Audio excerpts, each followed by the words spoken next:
வேண்டும் என்றாரே, உன் பொக்கிஷத்தை பரலோகத்திலே சேர்த்திட வேண்டும் என்றாரே.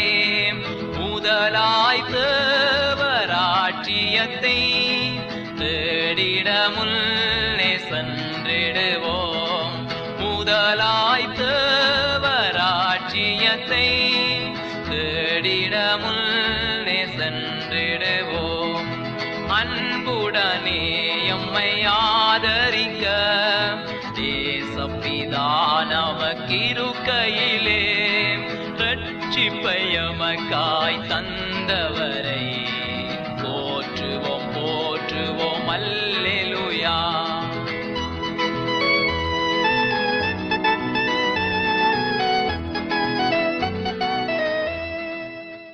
கர்த்தருக்குள் அன்பானவர்களே, அனுதினமும் கிறிஸ்துவுடன் தியான வேளைக்கு உங்களை அன்புடன் அழைக்கிறோம். இன்றைய தியானத்திற்கான வேத வாசிப்பு யோவான் 15ஆம் அதிகாரம் வசனங்கள் 10 முதல் 14 வரை. தியானத்தின் தலைப்பு புதிய கட்டளை.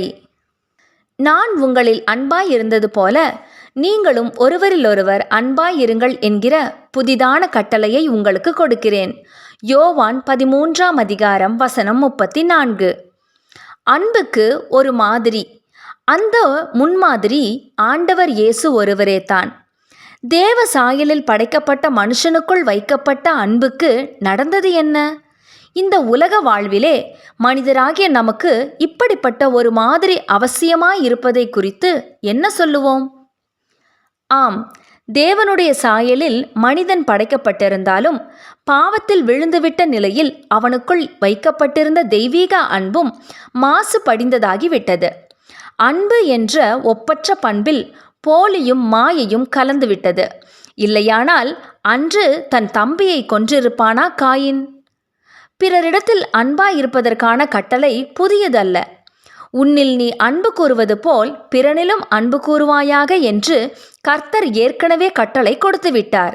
லேவியராகமம் 19ஆம் அதிகாரம் வசனம் 18. ஆனால் இப்போது நான் உங்களில் அன்பாய் இருந்தது போல நீங்களும் ஒருவரிலொருவர் அன்பாய் இருங்கள் என்கிறார் இயேசு. பிறரை நேசிப்பதில் இது ஒரு புதிய புரட்சி.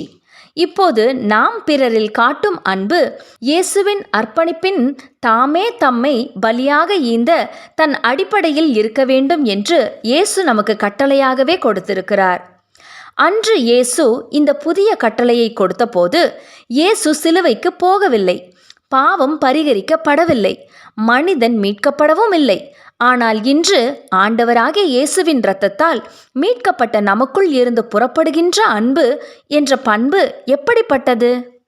இயேசு நம்மில் அன்பாய் இருந்தது போல நாமும் ஒருவரிலொருவர் அன்பாய் இருந்தால் ஒரு உறுதி நமக்கு கொடுக்கப்பட்டுள்ளது.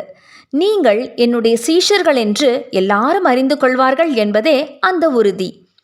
பிதாவின் அன்பு இயேசுவில் வெளிப்பட்டது. நாம் இயேசுவின் அன்பில் வாழும்போது அது நமக்கூடாக வெளிப்படுகிறது.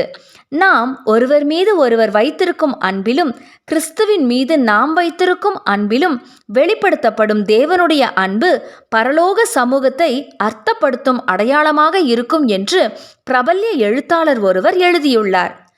இதுதான் இயேசு இட்ட கட்டளையின் பிரதிபலன். ஆம் பிரியமானவர்களே, இயேசுவின் அன்பையும் அவரில் தேவன் வைத்த அன்பையும் வெளிப்படுத்தும் பாத்திரமாக தேவன் நம்மைத்தான் வைத்திருக்கிறார். நாம் அந்த அன்பிற்கு உகந்த பாத்திரங்களாக திகழ்வோமாக. தேவனிடத்தில் அன்பு கூறுகிறவன் தன் சகோதரனிடத்திலும் அன்பு கூற வேண்டும் என்கிற இந்த கற்பனையை அவராலே பெற்றிருக்கிறோம். 1 யோவான் 4ஆம் அதிகாரம் வசனம் 21. ஜெபம் செய்வோமா? அன்பின் தேவனே, நாங்கள் உமது சீஷர்கள் என்று விளங்கும்படி உமது அன்பை பிறரிடம் வெளிப்படுத்தவும் அவர்களை நேசிக்கவும் எனக்கு கிருபை தாரும். ஆமென்.